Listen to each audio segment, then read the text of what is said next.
This is Democracy Now!, democracynow.org, The War and Peace Report. I'm Amy Goodman with Juan Gonzalez. On Tuesday, Kansas became the first state to vote on abortion rights since the Supreme Court overturned Roe.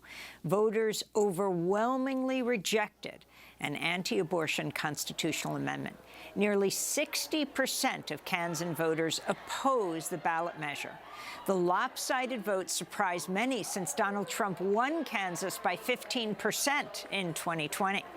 If the amendment had passed, it would have cleared the way for Republican state lawmakers to ban the procedure. For more, we get an update from journalist Amy Littlefield, abortion access correspondent for The Nation, just in Kansas, where she was covering Tuesday's vote, now joining us from Boston.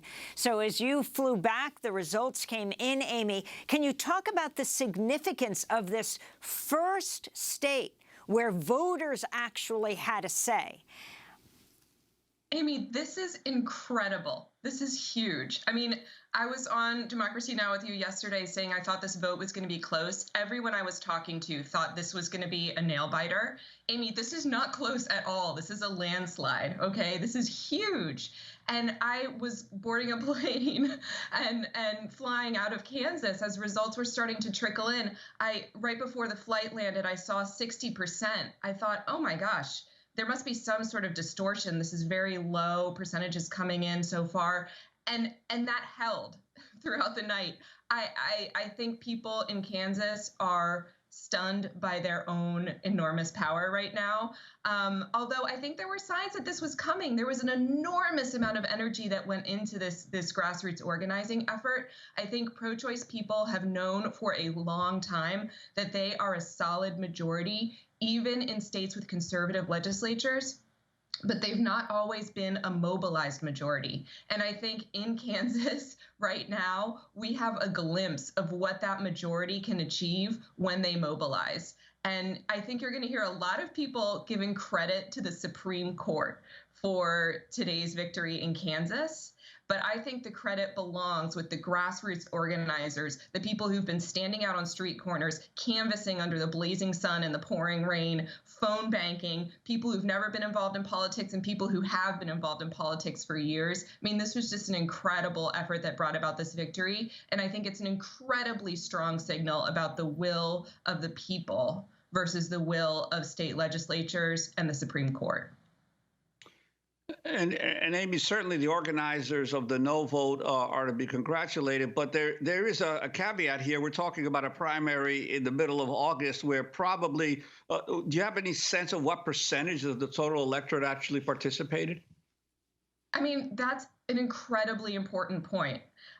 Because that's what Republicans in the state legislature were banking on, right? They scheduled this for an August primary thinking that, number one, turnout would be lower, and number two, there were a lot of exciting Republican contested races that Democrats didn't have, and so they thought Republicans would be turning out. I think numbers are still being counted, but the numbers that we're seeing are on par with what was seen in the 2018 midterms, okay? And this is for an August primary, which is incredible. I mean, I was at polling locations yesterday. There were lines out the door into the parking lot. People were starting to curve around. They were yelling at each other, hey, get into the shade. So I talked to one woman who'd put on a sun hat because she was expecting to stand out in the sun for a long time.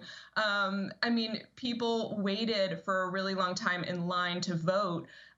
So this turnout was pretty amazing. I keep thinking about this woman that I met on my way around reporting yesterday. She was just standing by the side of the road. Her name's Kathy Griffin, not the comedian. I'm talking about the former liquor store owner from Wichita.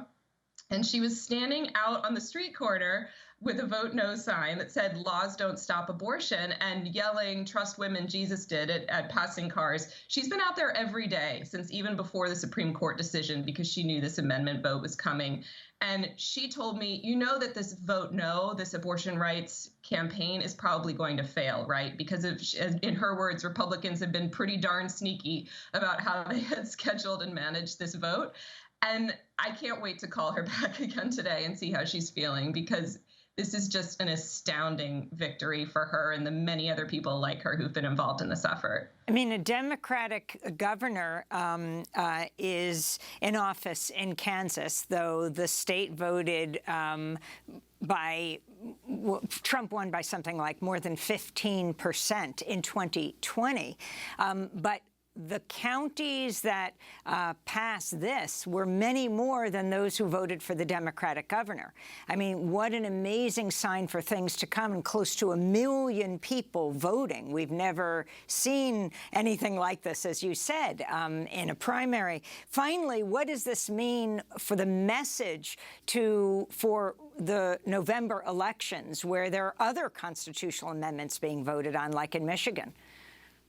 Right. I mean, I think we saw signs of this with Michigan. I mean, Michigan organizers, grassroots organizers, reproductive justice groups in Michigan managed to get 1/10 of the state's population to sign on, almost 1 million people to sign on to an effort to put a sweeping protection for reproductive freedom to the voters in the November election. There's similar measures to enshrine reproductive freedom in California and Vermont coming up. So I think we're likely to see even more ballot initiatives aimed at expanding abortion access, because I think voters in Kansas have just proven that the will of the people can be a powerful tool to overrule the will of a Republican-dominated legislature.